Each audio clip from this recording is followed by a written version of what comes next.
Hi boys and girls. Today we're going to read Dr. DeSoto by William Steig. Let's take a look at the cover of this book. I wonder what type of doctor Dr. DeSoto is. I noticed that he's inside the fox's mouth working on the fox's teeth. What type of doctor works on teeth? A dentist, right? Oh, look at those teeth. Dr. DeSoto by William Steig. Dr. DeSoto, the dentist, did very good work. So he had no end of patients. Those close to his own size, moles, chipmunks, etc., sat in the regular dentist chair. Larger animals sat on the floor while Dr. DeSoto stood on a ladder.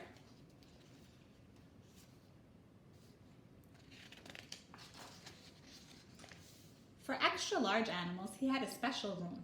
There, Dr. DeSoto was hoisted up to the patient's mouth by his assistant, who also happened to be his wife. Oh, look, he's hoisted up. That means they lift him up on this special string so he can get inside the big animals, because he's just a tiny little mouse. Dr. DeSoto was especially popular with the big animals.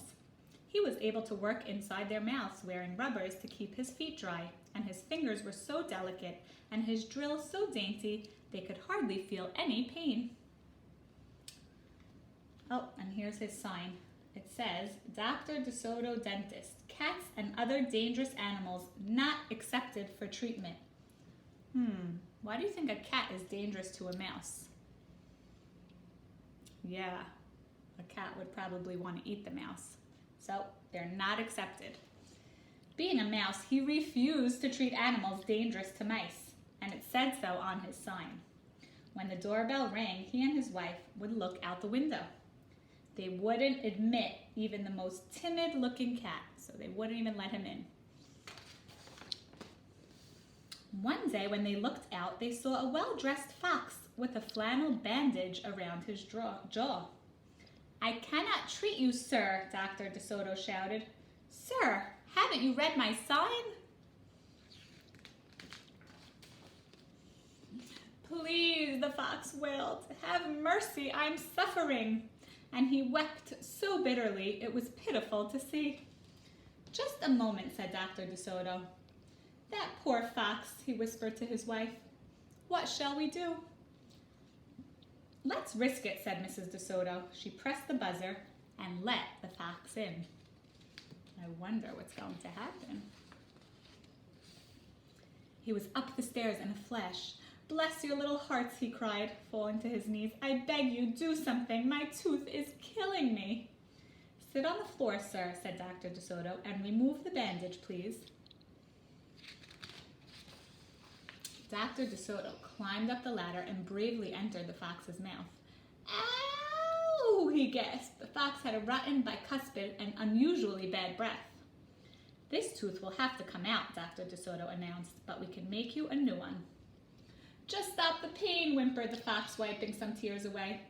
Despite his misery, he realized he had a tasty little morsel in his mouth, and his jaw began to quiver. Keep open, yelled Dr. DeSoto. Wide open, yelled his wife. What did he want to do to the mouse? Yeah, I think he wanted to eat the mouse too. I'm giving you gas now, said Dr. DeSoto. You won't feel a thing when I yank that tooth. Soon the fox was in dreamland. Yummy, he mumbled. How I love them raw, with just a pinch of salt and a dry white wine. They could guess what he was dreaming about. Mrs. DeSoto handed her husband a pole to keep the fox's mouth open. I wonder what he was dreaming about. Yeah, maybe eating the mice. He says, I love them raw with a pinch of salt. Dr. DeSoto fastened his extractor to the bad tooth. Then he and his wife began turning the winch. Finally, with a sucking sound, the tooth popped out and hung swaying in the air. I'm bleeding, the fox yelped when he came to. Dr. DeSoto ran up the ladder and stuffed some gauze in the hole. The worst is over, he said. I'll have your new tooth ready tomorrow. Be here at 11 sharp.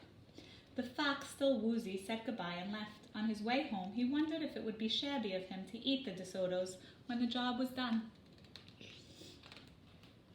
After office hours, Mrs. DeSoto molded a tooth of pure gold and polished it. Raw with salt indeed, muttered Dr. DeSoto. How foolish to trust the fox. He didn't know what he was saying, said Mrs. DeSoto. Why should he harm us? We're helping him. Because he's a fox, said Dr. DeSoto. They're wicked, wicked creatures. That night, the DeSotos lay awake, worrying. Should we let him in tomorrow, Mrs. DeSoto wondered. Once I start a job, said the dentist firmly, I finish it. My father was the same way. But we must do something to protect ourselves, said his wife. They talked and talked until they formed a plan. I think it would work, said Dr. DeSoto. A minute later, he was snoring.